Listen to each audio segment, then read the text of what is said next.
ప్రభునామన క్రీస్తు కలుగుగాక.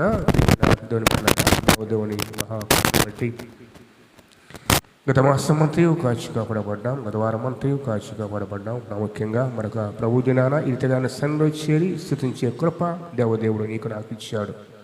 అందును బట్టి ప్రభావం కలుగునుగాక. గత వారం ఒక అంశాన్ని ఆరంభించాం. ఏంటది చెప్పండి? దేవునికి కోపం తెప్పించే అంశాలు. మొత్తం ఎన్ని చెప్పాను? 14. మొట్టమొదటిది ఏంటి? సణుగుట. గత వారం తేటగా ధ్యానం చేసి సణిగితే దేవునికి అంత కోపం. ఇశ్రాయేలు ప్రజలు మార్గంలో సణిగారు. ఆ సణడానికి కారణం ఏంటి? మిశ్రిత జనం. ఎవరి మాట విని తాము చూసిన అద్భుతాలు మర్చిపోయి దేవుని మీద సణిగారు. అందుకే ప్రభు అంటాడు, అవిశ్వాసుల విద్యుడుగా ఉండదు. ఎందుకంటే అనేక సార్లు మన దేవునికి దూరం చేస్తాం. ఈ దినమున మరొక అంశం ధ్యానం చేద్దాం. గమనించండి జాగ్రత్తగా. దేవునికి కోపం తెప్పించే రెండవ అంశం ఏంటంటే, దేవుడు ఆజ్ఞాపిస్తాడు,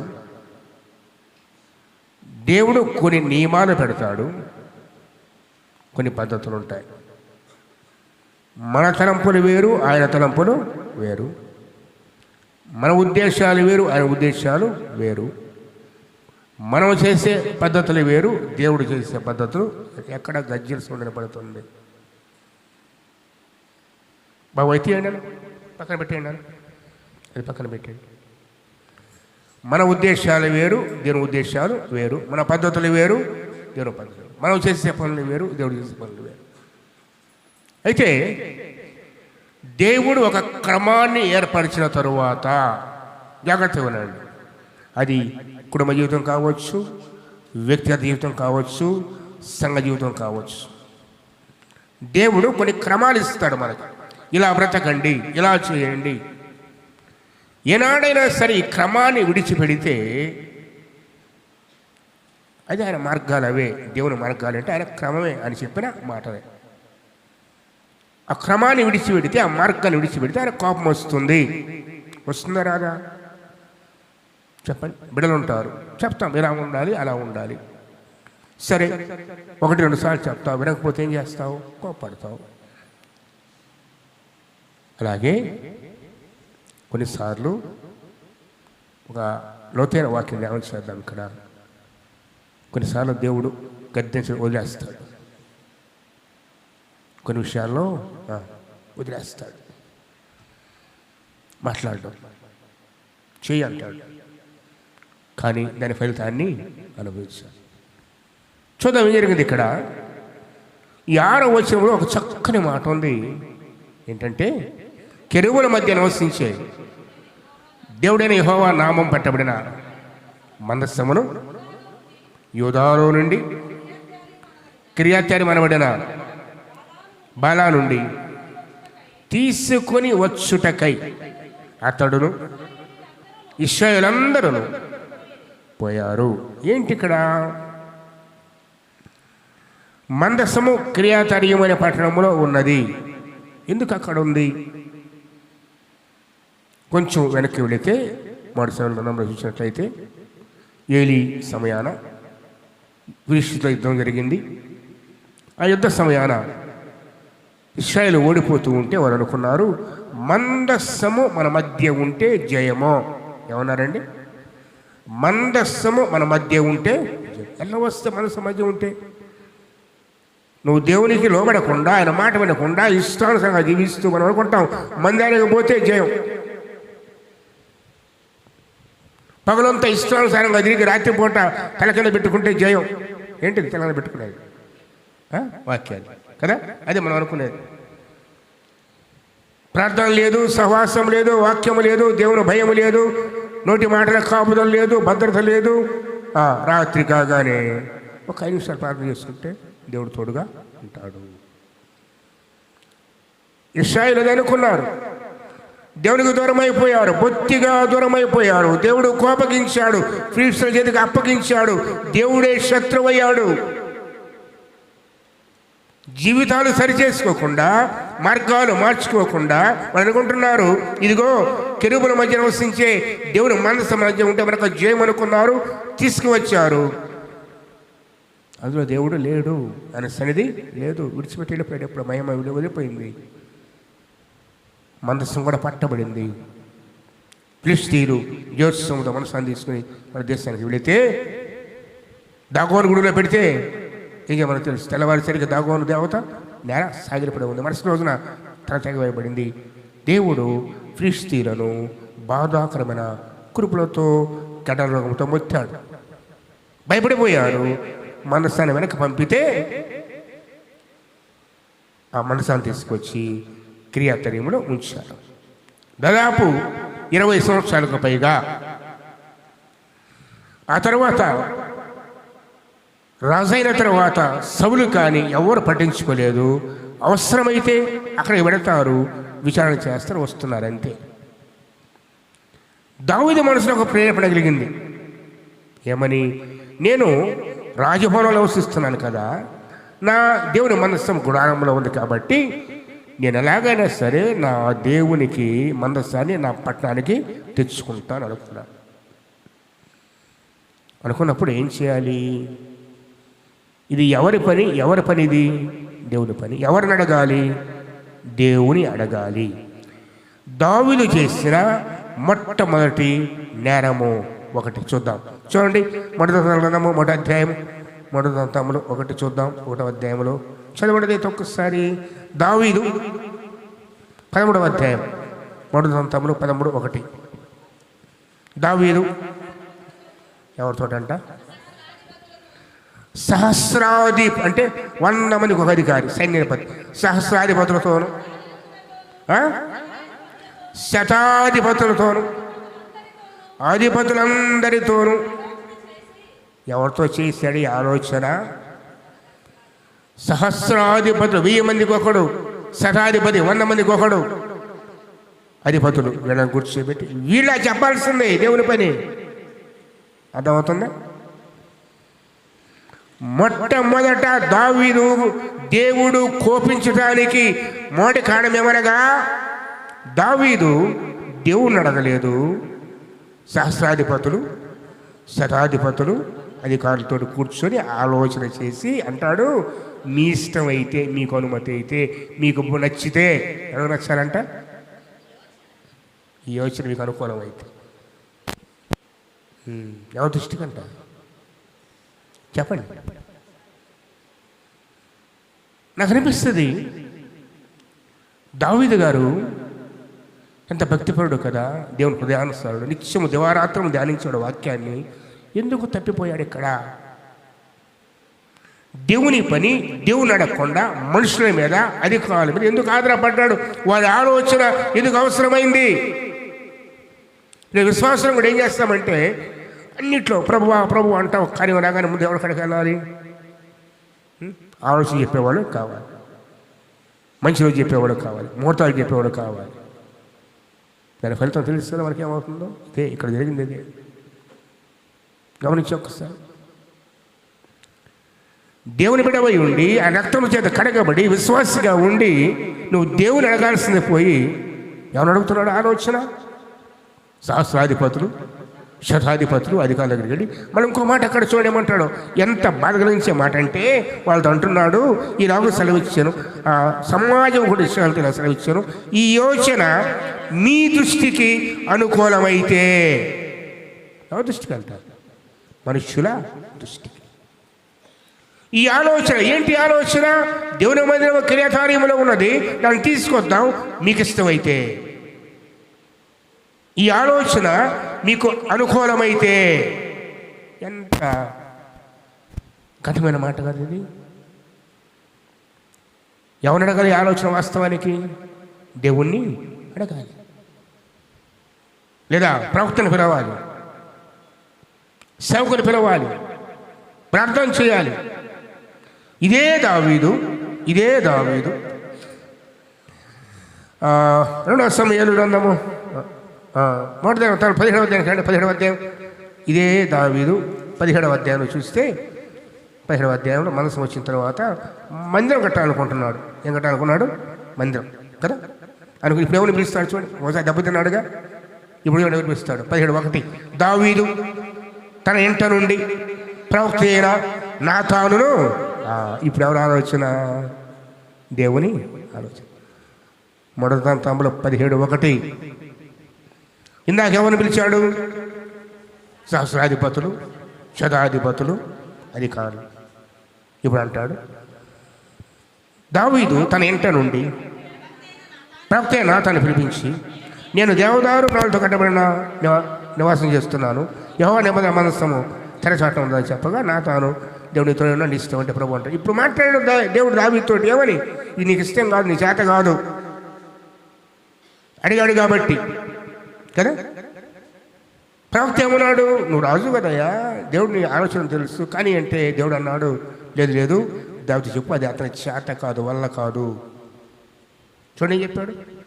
4వ వచనం, నీవు పోయి నా సేవకుడు దావీదుతో ఇట్లనము, యెహోవా సెలవిచ్చినదేమనగా నా నివాసమునకై ఒక ఆలయం కట్టించుట నీ చేత కాదు. రాజుకి దేవుడు అంటున్నాడండి చేత కాదు. ఏం తక్కువ రాజుకి? మరి ఈ మాట ముందెందుకు అడగలేదు? ముందెందుకు చెప్పలేదు? మనసాన్ని తీసుకొచ్చేటప్పుడు ఎందుకు దేవుడు మాట్లాడలేదంటే దావీదు దేవుని దగ్గర విచారణ చేయలేదు. మరి మించి మరొక మాట, మందస్సము ఎలా తేవాలో ముందుగానే క్రమాన్ని దేవుడు ఏర్పాటు చేశాడు కాబట్టి కలగజేసుకోడు. ఇంకా అర్థమైందా? ఎందుకు దేవుడు మాట్లాడలేదు ఆ ఉజ్జాసమయాన ఆ 13వ అధ్యాయములు అంటే మోషే కాలంలోనే ధర్మశాస్త్రం ఇస్తూ 10 ఆజ్ఞలు ఇస్తూ కట్టడలు విధులు చెప్తూ, ఇదిగో నా మందసం కట్టండి, పొడవింత వెడల్పింత దేవదారం రాను, అందులో ఏముండాలి అన్ని చెప్పి నా మందసాన్ని కహాతీయులు మోయాలి, తంబుజోల మీద మోయాలి అని చెప్పాడు. ఒక్కసారి చెప్పినాక ఆయన అనుకోవాలని బట్టి మాట మార్చుకుంటాడా? లేదు కదా. శాస్త్రము కట్టడది. అందుకే దావీదు నీకు తెలుసు కదా, నీచిన ఆజ్ఞ నీకు తెలుసు కదా, నేను మాట్లాడు. మౌనంగా ఉన్నాడు, ఫలితాన్ని గ్రహించాడు. మందిరా గురించిన ఆజ్ఞ లేదు కాబట్టి విచారణ చేసే జవాబు ఇచ్చాడు. ఒకవేళ ఆ దినానే మనసాన్ని మోసేటప్పుడే దావీదు దేవుడు అడుగుంటే చెప్పుకుంటాడు, దావీదు చేసే పని కరెక్ట్ అయింది కాదు, వాక్యం చదువు, వాక్యంలో ఏముందో, ధర్మశాస్త్రంలో ఏముందో బండి మీద పెట్టకూడదు, అది అన్యుల ఆచారము. ఎవరు ఆచారం బండి మీద పెట్టడం? అన్యుల ఆచారం. ఎట్లా అంటారు అన్యుల ఆచారం అని? చేద్దాం. 13వ అధ్యాయం 13 చూడండి. దేవుని అడగలేదు, అధికారులు ఆలోచన చేశాడు. వాళ్ళు అన్నారు, వెరీ గుడ్ రాజు గారు, మంచి ఆలోచన, కానీ అది చేద్దాం. దేవుని సహాయం లేకుండా ఏం చేస్తారండి? చేద్దామన్నారు. అయిన తర్వాత 2వ వచనం, ఈ యోచన మీ దృష్టికి అనుకూలమైన మన దేవుడిని యెహోవా వల్ల కలిగిన ఎడల ఇశ్రాయేలు నివాస ప్రదేశం అంతటను శేషించిన మన సహోదరులను తమ పట్టణంలో నుండి పల్లెల్లోనూ కాపురమున యాజకులను లేవీయులను మనతో కూడినట్లుగా వారి యొద్దకు పంపి మన దేవుని మందస్సమును మరలా మన యొద్దకు కొంచెం వత్తమ రండి. సౌరు దినములలో దాని యొద్ద మనము విచారణ చేయకయే ఉంటిమి. ఈ కార్యము సమాజకులందరి దృష్టికి అనుకూలమాయేనో. సమాజమంతటికి అనుకూలమైంది కానీ ఒక్కనికి అనుకూలం కాలేదు. ఎవరు? ఒక్కరు. తేవడం మంచిదే, మంచి కార్యమే, కానీ చేయవలసిన విధానం అది కాదు. ఏం చేస్తారు వీళ్ళు? ఆ కార్యము సమాజకులందరి దృష్టికి అనుకూలమైన కనుక జనులందరూ ఆ ప్రకారం చేయదమని కాగా దేవుని మందస్సమును కిరియతార్యం నుండి తీసుకుని వచ్చుటకు దావీదు ఐగుప్తు యొక్క షిహోరు నది నుండి మొదలుకొని హమాతుకు పో మార్గం వరకు ఇశ్రాయేలందరినీ సమకూర్చను. కెరూబుల మధ్య నివాసము చేయి. దేవుడైన యెహోవా నామం పెట్టబడిన ఆయన మందస్సమును యోధా నుండి కిరియతార్యం నుండి అనుమన బాలా నుండి తీసుకుని వచ్చినకి అతడు ఇశ్రాయేలందరూ ఆశ్చర్యపోయి వారు, ఇది వినండి జాగ్రత్తగా, వారు దేవుని మందస్సమును ఒక క్రొత్త బండి మీద ఎక్కించి, దేవుని మందస్సం ఎలా తెస్తున్నారు? ఇప్పుడు ఒక క్రొత్త బండి మీద ఎక్కించి అభినాదాబు ఇంట నుండి తీసుకుని వచ్చి ఉజ్జాయిను అహ్యోయును బండిని తోలొచ్చుండేరి. మళ్ళీ ఇక యథారీతిగా పాటలు అన్నీ ఉన్నాయి. తంబుర సితారాలు. దావీదును ఇశ్రాయేలులందరూ తమ పూర్ణ శక్తితో ఎలాగంట మన మాట పూట అట్లా తమ పూర్ణ శక్తితో దేవుని సన్నిధిని పాటలు పాడుచుండేది. తాళములు, స్వరమండలములు, తంబురలు వాయించుచు బొరలు ఊదుచుండేది. చాలు. ఇదంతా క్రమమే. ఒకటే మర్చిపోయారు. ఆరాధిస్తున్నారు, స్తుతిస్తున్నారు, గణపరుస్తున్నారు. కానీ మందస్థమును క్రొత్త బండి మీద ఎక్కించారు. సంఖ్యాకాండము లేదా సంఖ్యాకాండం 7వ అధ్యాయం. సంఖ్యాకాండము 7వ అధ్యాయం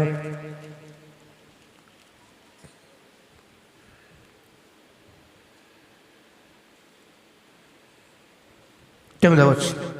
కహాతీయులకు ఇయ్యలేదు, ఎలాగనగా పరిశుద్ధ స్థలపు సేవ వారిది, వారు భుజముల మీద మోయటే వారి పని కనుక వారికి వాహనములు నియమింపలేదు.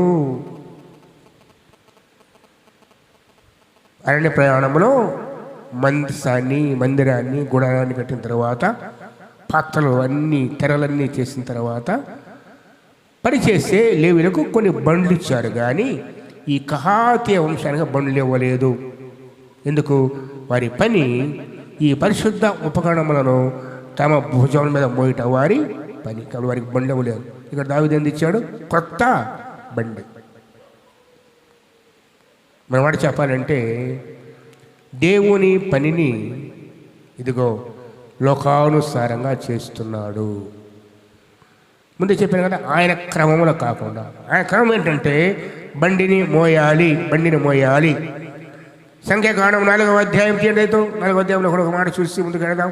ఈ 4వ అధ్యాయము 4వ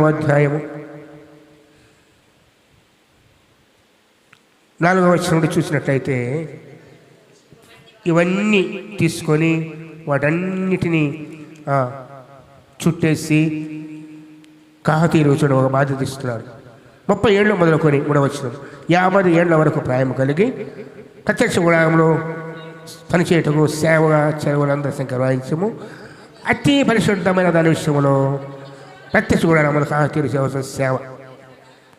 దండు ప్రయాణం ఎప్పుడు అహరోను కుమారు వచ్చి లోపలికి వచ్చి అడ్డతన దింపాలి, దాంతో సాక్షి కప్పాలి, దాని మీద ఇవన్నీ వేయాలి, రొట్టెలు ఉంచాలి, బల్లలు ఉంచాలి, దేవవృక్షం పెట్టాలి, కత్తెర అవన్నీ సేలు ఉంచాలి.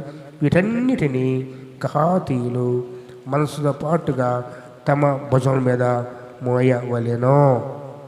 దేవుడు చదువుకునేదైతే అంతేకాదు, ఒక క్షణము కూడా రెప్పపాటైనా వాడిని చూడకూడదంట. ఇంత సేవ చేసేవాళ్ళు కూడా 20 వచనము వారు చావక ఉండనట్లు పరిశుద్ధ స్థలములో రెప్పపాటైనను లోపలికి చూడకూడదు. తేటగా వ్రాయబడింది. ఇవన్నీ కూడా దేవుడు వారికి ఇచ్చిన ఆజ్ఞ. ఆఖరి తాళతో సహా వీటన్ని మోయాలి. కహాతీయుల పని ఇది దేవుని పద్ధతి. దేవుడు నియమించిన చట్టము, దేవుడు నియమించిన న్యాయం. మరి దావీదు ఏం చేస్తాడు? ఒక క్రొత్త. మరి ఇది ఎక్కడి నుంచి వచ్చింది బండి? 3 గ్రంథము 6వ అధ్యాయం 3 సమయంలో 6 చూడండి. ఈ బండి యోచన నుంచి వచ్చింది తెలుసా? మధ్యలో వచ్చింది. ఐగుప్తీయులు, ఫిలిష్తీయులు, యెహోవా మందసములు, తర్వాత ఫిలిష్తీయులు పిలువడు పంపించి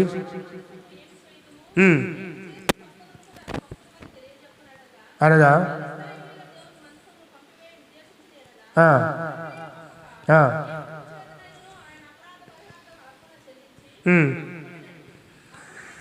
ఏడవ వచనం చూడండి. కాబట్టి మీరు ఒక కొత్త బండి ఒకటి చేయించి. ఎవరు ఆలోచనది? ఇది ఫిలిష్తీయుల పూజారులు చెప్పిన ఆలోచన. ఎవరు ఆలోచనది? ఫిలిష్తీయుల పూజారి. ఏలీ కుమారుడు చచ్చిపోయారు, మనసు పట్టబడింది, ఫిలిష్తీయ దేశానికి వెళ్ళింది. దేవుడు ముత్తాడు.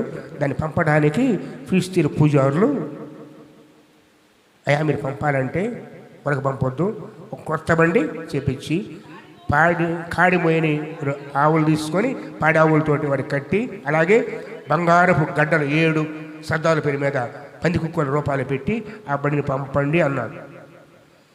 ఎవరి ఆచారం ఇది? అన్యుల ఆచారం. దావీదుకి అన్యుల ఆచారంతో పని ఏంటి? ధర్మశాస్త్రం తెలుసు కదా, దేవుడిచ్చిన ఆజ్ఞ తెలుసు కదా, దేవరాత్రము ధ్యానించేవాడు కదా ధర్మశాస్త్రాన్ని. వాక్యాన్ని ప్రక్కన పెడితే జరిగేది ఇదే. మళ్ళా చెప్తున్నాను, మందిర సమయంలో దేవుడు కలగజేసుకున్నాడు, నువ్వు కట్టలేవు, నీ కొడుకు కడతానన్నాడు. ఇక్కడ కలగజేసుకు, ఎందుకంటే దీనికి ముందుగా ఆజ్ఞ ఉంది, ఇచ్చాడు ముందుగా. ఈయనకి మార్చడానికి బహు జాగ్రత్తగా ఉండండి. కొన్ని విషయాల్లో దేవుడు మాట్లాడలేదంటే కారణం తెలుసా? ఆల్రెడీ చెప్పున్నాడు.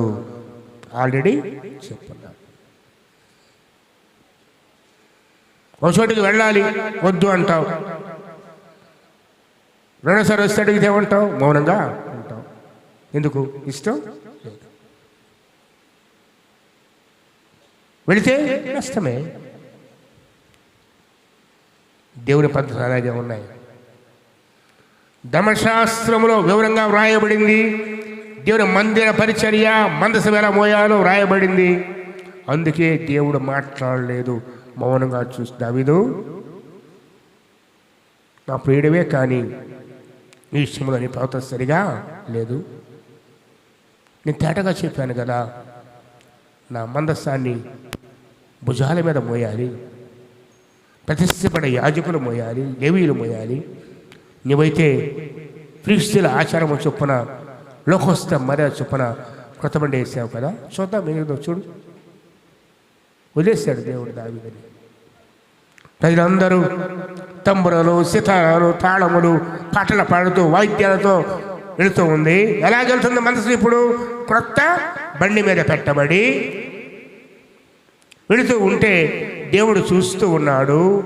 కొద్దిసేపు పోయేసరికి ఒక కిషోరు కలం దగ్గర రాగానే ఎడ్లకు కాలు జారింది.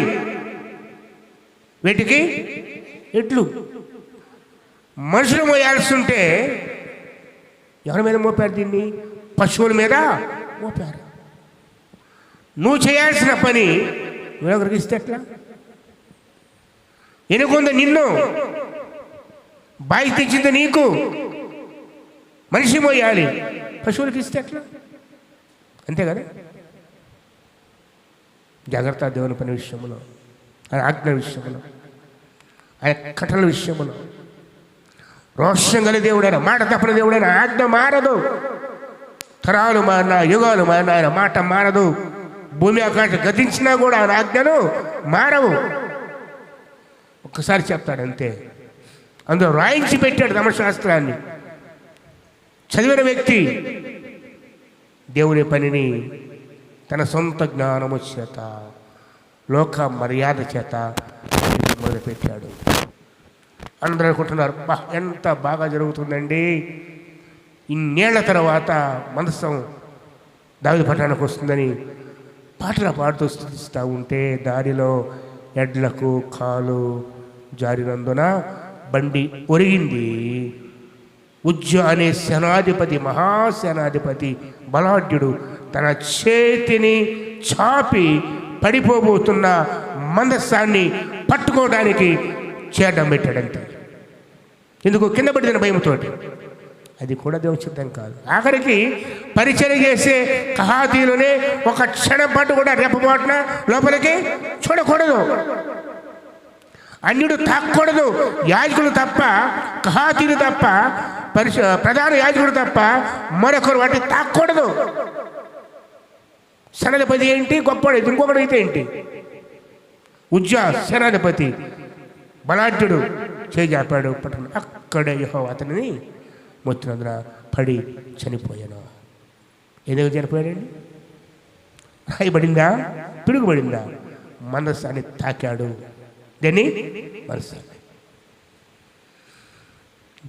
దేవుని మనస్సం కదా. ప్రభు అంటాడు తెలుసా, నిర్వహణం చూడదేతో. ఈ మనసు ప్రాముఖ్యత ఏంటంటే నిర్వహణం చూడదేతో. నిర్వహణము ఒకసారి చూద్దాం. 25వ అధ్యాయం తీయడైతు. అసలు మనస్సం అంటే తమాషా మీకు ఏముందో చూడండి అక్కడ. నిర్వహణం 25:22. 25:22. అక్కడ నేను నిన్ను కలుసుకొని కరుణాపీఠము నుండి మనస్సు మీద నుండి నేను నీతో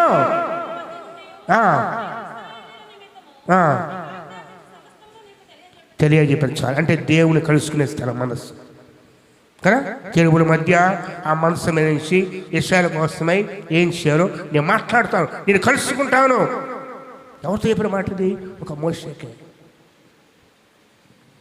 తర్వాత అహరోను ఒక్కడే అతి పరిశుద్ధ స్థానానికి పోయే యోగ్యతని దేవుడు ఇచ్చాడు. ఇంకెవరికి లేదు ఆ ధన్యత. అలాంటిది పరాక్రమశాలి అయితేమి, సేనాధిపతి అయితేమి చేయి చాపి మంచి పనే పడిపోతుందని, కానీ తాకడానికి వీలు లేదు. చేయి చాపి పట్టుకున్నాడు. చూడండి ఎవరైపోయిందో మన మూల వాక్యంలో, యెహోవా కోపము. మన అంశం ఏంటమ్మా? దేవుని కోపం. యెహోవా కోపము అతని మీద రగులు కొనెను. వాస్తవానికి చూస్తున్న దేవుడు ఎలా చేస్తారు ఈ పని, నా చిత్తము కాకుండా వారి స్వంత ఆలోచనతో ఎలా ముగిస్తారని చూస్తున్నాడు. టైం వచ్చింది, ఎడ్డ కాలు జారింది, బండి పడబోయింది, మనసు పడబోయింది, ఉజ్జా చేసి ఆపాడు. వెంటనే యెహోవా కోపము అతని మీద రగులు కొనగా అతడు తన చేతిని మనసు దగ్గర చాపగా యెహోవా అతని మొత్తెరు గనుక అక్కడే. వీటి కారణం ఏంటి చెప్పండి? ఇది తప్ప కాదు కదా. మంచి కార్యం జరుగుతుంది, దేవుని పని, కానీ దేవుని కోపం వచ్చింది. ఎందుకు వచ్చిందంటే అది ఆయన క్రమం కాదు. మాట మీరారు, మార్గం తప్పారు, లోకాచారాలు వచ్చాయి, లోక పద్ధతులు వచ్చాయి. ఎవరి కోపం వచ్చింది? దేవునికి. ఇప్పుడు చెప్పండి, మన జీవితాల్లో, మన కుటుంబాల్లో, వ్యక్తిగతంగా, కుటుంబపరంగా, సంఘపరంగా దేవుడు ఇలా ఉండాలి, ఇలా ఉండాలని ఒక గీత గీసి పెడితే, మార్గాన్ని చూపితే, వాక్యాన్ని మనకిస్తే, ఎన్నిసార్లు నీవు నేను దేవుని మాటకి అవిధేత చూపుతున్నా? లోక పద్ధతులు, లోకాచారాలు, మనుషుల యొక్క ఆలోచన, శతాధిపతులు, సహస్రాధిపతులు, అధికారులు, సమాజం అంతా కూడిన ఆలోచన ఏమైంది ఇప్పుడు? వ్యర్థం. భయపడిపోయాడు దావీదు. భయపడిపోయాడు. మనసులో చుట్టానికి కూడా భయపడ్డాడు తెలుసా? ఎందుకు? బలాఢ్యుడు, ఉత్సాహ సైన్యాధిపతి. భయపడిపోయాడు. ఇప్పుడు చెప్పండి, దేవుని కోపానికి కారణం ఏంటి చెప్పండి? దేవుడు ఇచ్చాడు, ముందుగా ఆజ్ఞ ఇచ్చాడు. దాన్ని మీరి వారి సొంత జ్ఞానము, సొంత ఆలోచన, లోకస్తుల ఆచారములు, లోకస్తుల పద్ధతులు దేవుని పనిలోకి తీసుకొస్తే, నీ కుటుంబంలో తీసుకొస్తే, నీ హృదయంలో తీసుకొస్తే ఎవరి కోపం వస్తుంది? దేవుని కోపం వస్తుంది. నన్ను చెప్పాడా? వద్దు అని చెప్పలేదు, ఎందుకంటే ముందుగానే చెప్పున్నాడు. చెప్పాడా? వద్దు దావీదు ఇలా చేయటం లేదే. మళ్ళీ ఆ తర్వాత చెప్పాడు. నాతాను అడిగాడు, దేవుని ఆలోచన అడిగాడు కాబట్టి దేవుడు అన్నాడు వద్దు అన్నాడు. ఇంకా దేవుని ఆలోచన లేదు, మనుషుల ఆలోచన, అంతకుమించి సొంత ఆలోచన, సొంత జ్ఞానము. దేవుని కోపం వచ్చింది. ఈరోజు చెప్పండి, మన జీవితంలో ఎన్నిసార్లు ఈ రీతిగా దేవుని కోపం తెప్పిస్తున్నాం? ఆలోచించి ఒకసారి. ఎన్నిసార్లు మన జీవితాల్లో దేవుని కోపం తెప్పిస్తున్నావు నీవు నేను? మన జ్ఞానం, మన తెలివి, మన ఆలోచన, మన పద్ధతులు, మన క్రమము జ్ఞాపం చేసుకో. నేను 10వ అధ్యాయం చూసిన ఒకసారి కోపం రగులుకుంది. అసలు ఎలా తెస్తున్నారంటే 7వ వచనం చూడండి. వారు దేవుని మందసమును ఒక క్రొత్త బండి మీద ఎక్కించి అభినాదాబు ఇంట నుండి తీసుకువచ్చిరి. ఉజ్జాయిను అహ్యోయును బండిని తోలిరి. దావీదును ఇశ్రాయేలందరూ తమ పూర్ణ శక్తితో. ఏమైనా కొరత ఉందా? ఎంత ఆలస్యమైనవి ఉందమ్మా అసలు మాట వినకుండా. ఎన్ని పాటలు పాడితే పోయినవి ఉంది నువ్వు దేవుని చిత్తాన్ని లోపడకుండా. పూర్ణ శక్తితో ఏం చేస్తున్నారు? దేవుని సన్నిధిలో పాటలు పాడొచ్చు, సితారాలు, స్వరమండలము, తంబురలు, తాళములు వాయించుచు బోరలు ఊదుచుండిరి. ఎంత ఘనంగా వస్తుందో మందసం. కానీ అది దేవుని చిత్తము కాదు. ఒక్క పొరపాటు చేశారు. అంతా బాగుంది, ఆడన బాగుంది, క్రమం బాగుంది, అంతా బాగుంది. ఏదో ఒక లోపము, అది దేవుని చిత్తము కాని పద్ధతి మన జీవితాల్లో ఉంది. సహించడు దేవుడు, కోపగించేవాడు. ఈరోజు సరిచేయబడాలి. ఈ రోజున దేవుని చిత్తము కానీ ప్రతిదీ సరిచేయబడాలి. మళ్ళా చెప్తున్నాను, ఒక విశ్వాసిగా, వాక్యము తెలిసిన వ్యక్తిగా, దేవుని ప్రేమించే వ్యక్తిగా, రక్షణ పొందిన వ్యక్తిగా దావీదువలె జీవిస్తున్నావే. కానీ అనేక పర్యాయములు దేవుని ఆలోచన, దేవుని అనుమతి లేకుండా మన సొంత పద్ధతులు తీసుకువస్తే, మరి ముఖ్యంగా ఇతరుల యొక్క ఆలోచన, ఇతరులు సంతోషపెట్టే విషయము, ఇతరుల సమ్మతి తీసుకుంటే జరిగేది ఇదే. దావీదు మాట్లాడటమే మొట్టమొదటి మాట తప్పస్సులు. శాస్త్రపతులు పిలిపించి మీ యోచన చెప్పండి, మీకు ఇష్టమైతే మీరు అంగీకరిస్తే. ఎవరు అంగీకరించాలి? ఇది ఎవరి పని? ఇది దేవుని అడగాలి కదా ప్రదేశంలో కూడా. మరి దేవుని చిత్తం కాకుండా చేస్తే ఏమైపోతుంది? ఇదే స్థితి. ఇంత ఆరాధిస్తూ తీసుకొస్తున్నారు మనస్సాన్ని. ఎడ్లకు కాలు జారింది, బండి పడిపోబోతూ ఉంది.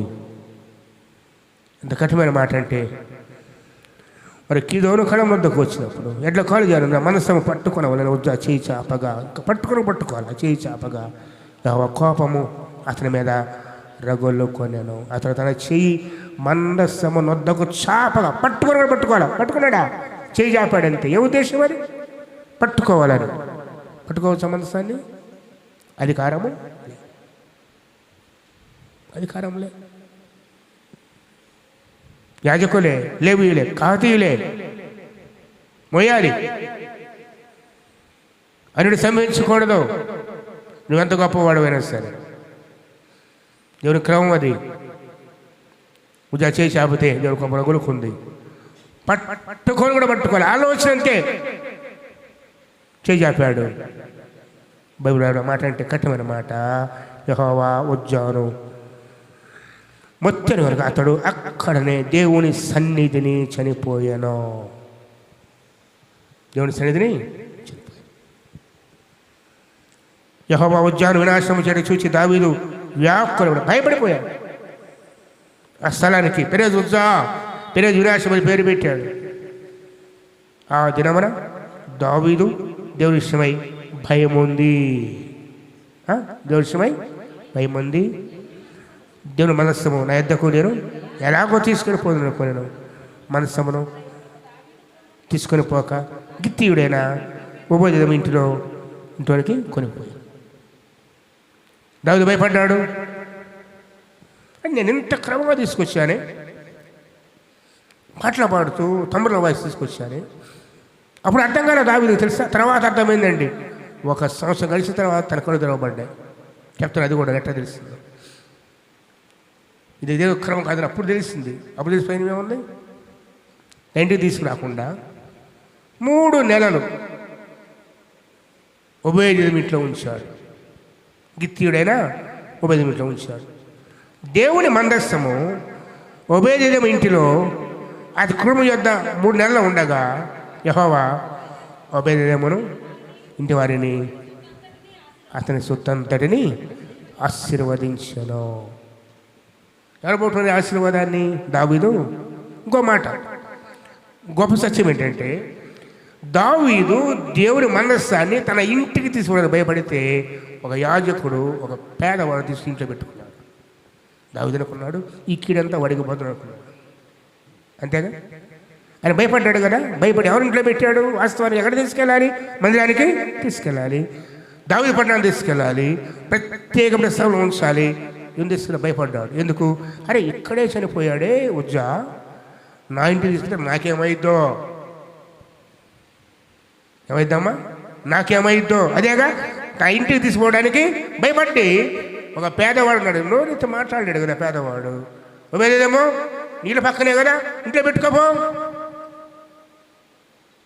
మరి మాట్లాడాడు, ప్రేమించాడు. ఎవరిని? మనసాన్ని ప్రేమించాడు. అయ్యా ఎంత గొప్ప భాగ్యమా, కిరువు మధ్య వచ్చే దేవుడు నా ఇంట్లో ఉంటాడా అని సంతోషం ఇంట్లో చేర్చుకుంటే. చూడండి, హృదయం దేవునికి కావాలి. సంతోషంగా తన ఇంట్లో మనసాన్ని పెట్టుకుంటే 3 నెలల్లో ఆ ఇల్లు ఎలా అయిపోయిందండి, ఆ కుటుంబం. దీనివల్ల ఆయన సన్నిధి ఆ ఇంట్లో ఉంది కాబట్టి. మరి దావీదు నిద్ర లేదు, కళ్ళు మూస్తే ఉద్యోగం కనపడతాడు, కళ్ళు మూస్తే ఆ శవం కనపడిద్ది. అంతేగా, భయం ఉనిగిపోతున్నాడు. ఇక్కడేమో నెమ్మది, సమాధానం, సంతోషం, ఆశీర్వాదం. దావీదు భయం ఉనిగిపోతున్నాడు. కబురు వచ్చింది, అయ్యా ఉభయ పరిస్థితి మామూలుగా లేదయ్యా, 3 నెలల్లో మారిపోయింది జీవితం కదా, 3 నెలల్లో మారిపోయింది జీవితం, అవునా అని మళ్ళా వీళ్ళు మనం తెచ్చుకుంటాడు. ఇప్పుడు ధైర్యం వచ్చింది. ఇప్పుడు ఎలా తెస్తారంటే తేడదైతో 15వ అధ్యాయం. దావీదు తన కొరకు దావీదుపురమందు ఇల్లు కట్టించను. దేవుని మందస్థానికి ఒక స్థలాన్ని ముందు ఏం చేశాడు చెప్పండి. ఇప్పుడు తర్వాత వెళ్ళిన తర్వాత ముందుగా ఒక స్థలాన్ని సిద్ధపరిచి ప్రతిష్ఠించాడు. తర్వాత దాని మీద అంతకుముందు వచ్చినా చూద్దాంలే, ఎంత పని అది కదా, అది మనుషుల ఆలోచన. ఇప్పుడు స్థలం సిద్ధపరిచాడు, గుడారం వేయించాడు, మందస్థమును తెచ్చుటకు ఎత్తుటకును నిత్యము సేవ చేయటకును యెహోవా లేవిని ఏర్పరచుకోవాలని చెప్పి ఇప్పుడు వచ్చింది. బైబుల్ చూశాడు, ధర్మశాస్త్రం చూశాడు. అయ్యయ్యో నేను చేసిన పొరపాటు ఏంటంటే మందస్థాన్ని ఎత్తడానికి లేవీయులు కావాలి, వాళ్ళు మోయాలి అని బుద్ధి ఎప్పుడు వచ్చింది? బుద్ధి దెబ్బతిన్నా తర్వాత. ఒకడు అప్పుడు కూడా బుద్ధి రాకపోతే ఎలా ఉండేదో కదా. చూడండి మాట అంటున్నాడు. ఏం చెప్తున్నాడు తెలుసా? యెహోవా లేవీయులు ఏర్పరచుకోవాలని చెప్పి వారు తప్ప మరి ఎవరును దేవుని మనస్సమును ఎత్తకూడదని దావీదు ఆజ్ఞ ఇచ్చారు. ఏమిచ్చాడు? ఇప్పుడు జాగ్రత్త, సేనాధిపతి అయినా మంత్రులైనా ప్రధానులు ఎవరైనా సరే మనసాన్ని పట్టుకోకూడదు. ఎవరు పట్టుకోవాలి? లేవీయులే. అది దేవుని క్రమము, దేవుడు ఇచ్చిన ఆజ్ఞ. ఎప్పుడు బుద్ధి వచ్చింది? దెబ్బ తిన్నాక.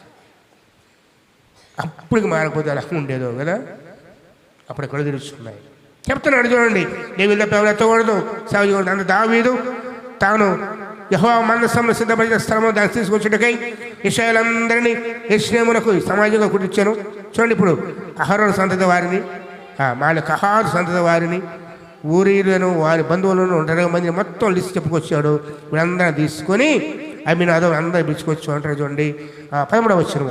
ఇంతకు ముందు మీరు ఇశ్రాయేలు దేవుడైన యెహోవా మందసమును మోయగలుగుట చేతను, మళ్ళీ తన తప్పు. ఇప్పుడు మనము మన దేవుడు యెహోవా యొద్ద విచారణ చేయకుండా చేత ఆయన మనకు నాశనం కలుగ చేశాను.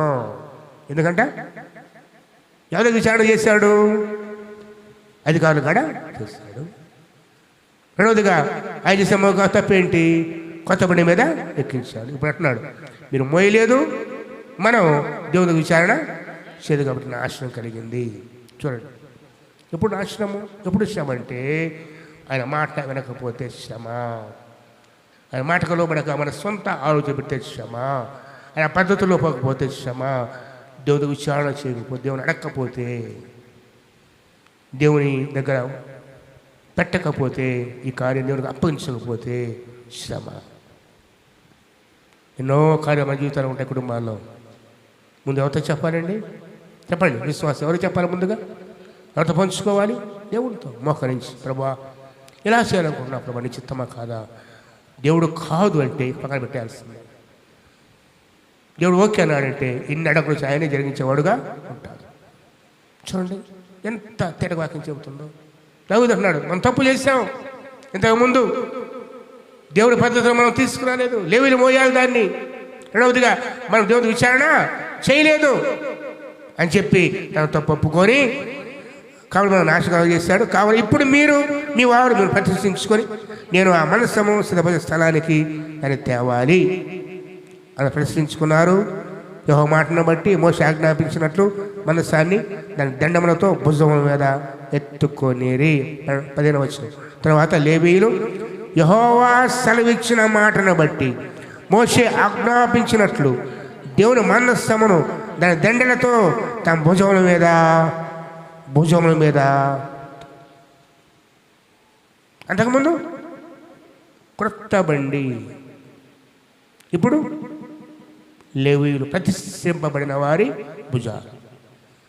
దేవునికి కొత్త బండి ఇష్టమా, నువ్వు ఇష్టమా చెప్పండి. దేవునికి క్రొత్త బండి ఇష్టమా, ప్రతిష్ఠింపబడిన వాళ్ళు ఇష్టమా? ప్రశ్నించుకున్నవాడు మోయటి దేవునికి ఇష్టం. గొప్ప గొప్ప వాడు సేవ చేస్తే ఎవడు ఒప్పుకోడు. ఎవరైతే ప్రతిష్ఠించుకొని సమర్పించుకుంటాడో వాళ్ళని ఆయన అంగీకరించే నువ్వైనా సరే నేనైనా సరే పౌరుని అనుమతి పొందుకొని చేస్తే ఎంత ఆశీర్వాదము. దేవులంతా ప్రతిష్ఠించుకున్నారు, మొదలు పెట్టుకుని. ఇప్పుడు చూడండి, ఇంత మొదటి పాటలే. ఇప్పుడు ఈసారి చూద్దాం ఎలా తెస్తున్నాడు. తర్వాత లేవీయులు యెహోవా సెలవిచ్చిన మాటను బట్టి మోషే ఆజ్ఞాపించిన దేవుని మనస్సాన్ని దండలతో మోసే. అంతకు దావీదు మీరు మీ బంధువులకు పాటలు వినిపించి స్వరమండలములు, సితారాలు, తాళములతోనూ వాద్య విశేషముతోనూ గంభీర ధ్వని చేయొచ్చు సంతోషముతో స్వరములెత్తి పాడినట్లుగా ఏర్పాటు చేయడని ఆజ్ఞించాడు. హేమాను కీర్తన ఉంటుంది కదా, హేమాను రాసిన కీర్తన ఉంటుంది బైబిల్లో. హేమానును తన బంధువుల్లో బలకెక్కబడిన ఆసాపు, ఇవన్నీ ఆసాపు కీర్తనలు, హేమాను కీర్తన, వీళ్ళే దావీదు కాలంలో వీళ్ళందరూ కూడా యాజకులు, సంగీత పరిచర్య. బలకెక్కబడిన ఆసాపు తన బంధువుల్లో మెరారీలో కుహాయాషు కుమారుడైన ఏతానును, వీరితో కూడా 2వ వరుసగా ఉన్న తమ బంధువులైన జకర్యాను, జమహయేలు, షమీరా, మోతు, యెహీయేలు, వీళ్ళందరూ కూడా ఏం చేసి తెలుసండి, పంచలోహములతో చేయబడిన తాళములు వాయించుటకు నియమించబడ్డారు. ఇలా వీళ్ళందరూ కలిసి చూడదైతో 24వ వచనము షబన్య, యెహోషాపాతు, నెతనేలు, అమాసై, జకర్యా, బెనాయా, ఎలియాజరు యాజకులు దేవుని మనస్సమును ముందు బొరలు ఊదువారుగా, ఉపదేదేమును యెహీయాయును వెనకతడు కలిపిన వారుగా నింపబడ్డారు. ఇలాగా దావీదును ఇశ్రాయేలు పెద్దలను సహస్రాధిపతులను యెహోవా నియమన మందస్సమును ఉపదేశంలో నుండి తెచ్చుటకై ఉత్సాహముతో పోయిరి. యెహోవా నియమన మందస్సమును మోయుడు లేవీయులకు దేవుడు సహాయము చేయగా. ఈ ఒక్క మాట చూడలేదు. దేవుని పరిచర్య భుజాలకు ఎత్తుకుంటే ఎవరు సహాయం చేస్తారంట? దేవుడే. అంతే కదా. అయ్యో నేను చేయాలనుకుంటే ప్రభు సహాయం చేస్తాడు.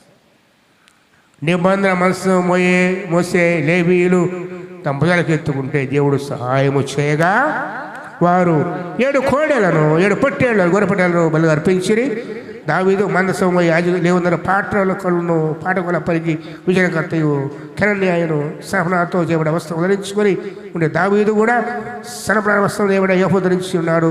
ఇశ్రాయేలందరూ ఆర్భాటము చేయుచు, కొమ్ముల బుర్రలు ఊదుచు, తాళములు కొట్టుచు, స్వరమండములు, సితారాలు వాయించుచు యెహోవా మనస్సును తీసుకొని వచ్చిరి. అంతేకాదు యెహోవా నిబంధన మనస్సము దావీదు పురంలోనికి రాగా సౌలు కుమార్తె అయిన మీకాలు క్రియలను చూచి రాజైన దావీదు నాట్యమాడుటయు వాయించుటయు కనుగొని తన మనస్సు అతని హీనపరచెను. ఇది ఇంకో వంశం మనం ధ్యానం చేయబోతాం. దేవుడికి వచ్చే ఒక అంశంలో ఒక మాట గుర్తు చేస్తుంది. ఇందులో దావీదు మనకు చాలామంది మాట్లాడతారు చూసారా, ఈ డ్యాన్స్ చేసే వాళ్ళని చూసి అంటారు ఏమంటే దావీదు ఏం చేశారంట, ఎన్నిసార్లు నాట్యం ఆడాడు ఇప్పుడు చెప్ప బయలు బాగా తెలుస్తుంది. దేవుడి పేరు చెప్పి డాన్సులు వేస్తా నాట్యాలు ఆడతా దావీదు గారి పేరు అనుకుంటున్నారు కదా, వాళ్ళు అడుగుతున్నాను ఎన్నిసార్లు నాట్యం ఆడాడు దావీదు గారు? ఈ ఒక్క చోటే. అర్థమైనా? ఇంకెక్కడ లేదు. ఈ ఒక్క చోట దేవుని మనస్సు ముందు. అర్థమైనా? ఏదో వచనం పట్టుకొని నిస్సాసం చేస్తా మాట వాడుకోవద్దు, అది దేవుని శాపం అది కదా. ఈ ఒక్క చోట ఇంకా చెప్పాలంటే దావీదు యుద్ధం చేశాడు, నువ్వు చేయ యుద్ధాలు. గొలియాతును చంపాడు, దావీదు చంపాడు, నువ్వు చంపు. ఈ నాట్యం ఆడేదాన్ని, నాట్యం ఆడేవాడు. ఈ ఒక్క చోట దేవుని మనసు ముందుగా నాట్యం ఆడి కింద పాడి స్తుతించాడు. ఇంకెక్కడ కనపడి నాట్యం అన్నట్లుగా ఎఫోదు ధరించుకొని, ఏం ధరించుకొని? ఎఫోదు, యాజకుడు ఇస్తున్నది ఎఫోదు ధరించుకొని ప్రతిష్ఠించుకొని నాట్యం ఆడాడు. ఇది పట్టుకొని మన వాళ్ళు వాక్యాన్ని వక్రీకరిస్తారు. దావీదు డాన్స్ అయితే మనం ఏందండి, మనం ఎంత అంటాడు? జాగ్రత్త. దేవుని మనస్సును చేసిన పనిది ఆరాధనతో, అంతేగాని పిచ్చి పిచ్చి నాట్యాలు కావు. జ్ఞాపకం చేస్తున్నారు దేవుని పని దేవుని పద్ధతిలో జరగాలి. ఆయన ముందు ఆజ్ఞించాడు. వాక్యం నీకు నాకు ప్రభు ఇచ్చాడు. ఇందులో మనం ఎలా బ్రతకాలో, మన ప్రతిదీ, మన మాట, మన తలంపు, మన ఆలోచన, మన క్రియలు, మన కుటుంబము, మన బిడ్డలు ఎవరైనా ఎదగాలో కూడా ప్రతిదీ రాయబడింది. రాయబడలేదా? బైబిల్లో రాయబడింది ఒక్కటి చెప్పండి చూద్దాం. అయ్యో ఈ సంగతి రాయబడలేదంటానికి లేదు. నువ్వు వెతికితే, పరిశోధిస్తే ఈనాడు మన జీవితంలో, మానవ జీవితంలో ప్రతిదీ పుట్టుక దగ్గర నుంచి మనం వరకు కూడా రాయబడి ఉంది. అంతేకాదు మనం తర్వాతి జీవితం కూడా రాయబడింది. ఇంకేం కావాలి నీకు? ఎవరి ఆలోచన కావాలి, ఎవరి ఉద్దేశాలు కావాలి, ఎవరి తలంపులు కావాలి, పెద్దలు కావాలా, జ్ఞానులు కావాలా, అన్నిలు కావాలా, వారి ఆచారాలు కావాలి, ఇవన్నీ అక్కర్లేదు. దేవుడు తన ధర్మశాస్త్రాన్ని ఇచ్చాడు, వాక్యాన్ని ఇచ్చాడు. అందుకే భక్తుడు అంటాడు, ఈ వాక్యము నన్ను బ్రతికించాను, నా బాధలో ఇదే నాకు నెమ్మది ఇచ్చింది. ఇంకెక్కడేమక్కర్రా, ఎవరి సలహా పనిలా. వాక్య దగ్గర కూర్చో, ప్రభు దగ్గర కూర్చో, ప్రభు విచారణ చేయి, ప్రభువుని అడుగు, ప్రభువా ఏం చేయమంటారు? కృప గల దేవుడు నడిపించేవాడుగా ఉన్నాడు. రెండవసారి గుర్తు చేస్తే కదండి, దావీదు మధ్య గట్టి అనుకున్నాడు. నాతో ఈసారి ఎవరు పిలిచాడు? నాతోనే పిలిచాడు. ఎందుకు? ముందు బుద్ధి వచ్చింది కదా అన్నాడు కదా 14వ అధ్యాయంలో. మనం ముందుగా యెహోవా విచారణ చేయలేదు కాబట్టి అని ఈసారి నాతో పిలిపిస్తున్నా నాతో అన్నాడు. ఆవేశంతో రాజుగారు కదా, కానీ రాజుగారు మీకేం తక్కువ, దేవుడు ఇచ్చిన ఆలోచన కానీ అన్నాడు. కానీ ఒప్పుకోలే. రాత్రే దేవుడు తీయండితో 17వ అధ్యాయం ఒకసారి దావీదు తన ఇంట నుండి ప్రవక్త నాతాను పిలిపించి, నేను దేవదారులతో కట్టబడిన నివాసం చేస్తున్నాను, యెహోవా నిబంధన మందసం తెర చోట ఉండదని చెప్పగా నాతాను దేవుడు నీకు తోడై ఉన్నాడు, నీవు నీ హృదయమందునంతా చేయి. ఒప్పుకుంటాడా దేవుడు? కొన్నిసార్లు దైవజనులు కూడా, సేవకులు కూడా, ప్రవక్తలు కూడా మనుషులు సరిపెట్టేవాళ్ళుగా ఉంటారు. కానీ దేవుడు అలా కాదు. అంతే కదా. ఏమన్నా కానీ రాజుగారు నీ హృదయంలో ఉన్నంత దేవుడికి తోడుగా ఉంటాడు అన్నాడు దేవుడు. లేదు, ఆ రాత్రి యందు దేవుని వాక్కు నాతాను ప్రదర్శనమై ఇలా సెలవిచ్చాను, నీవు పోయి నా సేవకుడు దావీదు ఇట్లనము, యెహోవా సెలవిచ్చినదేమనగా నా నివాసమునకై ఒక ఆలయం కట్టించుట నీకు చేత కాదు. ఎంత కఠిన ఆ మాట మనంటే ఊరుకుంటాం మనం. నీ చేత కాదు పంట కోపం వస్తుంది. కానీ చెప్పింది ఎవరు? నీకు ధనం ఉంది, ఐశ్వర్యం ఉంది, రాజ్యం ఉంది, శ్రమ చేస్తావు, కానీ ఈ మందిరం కట్టించిన మాత్రం నీ చేత కాదు. చేత కాదంటే నీ వల్ల నువ్వు కట్టలేవు, ఎందుకంటే నా అనుమతి లేదు. దానికి నేను వేరే వారిని నీ పని అది కాదు. నీ పని ఎంతవరకు అంటే మనసాన్ని తెచ్చాం, దేవి పట్టణం పెట్టాం, చాలు. నీ తరువాత నీ కుమారుడు శాంతిదూతగా ఉంటాడు సొలొమోను. అతను నేను ఎంతో ప్రేమిస్తాను, నేను తోడుగా ఉంటాను.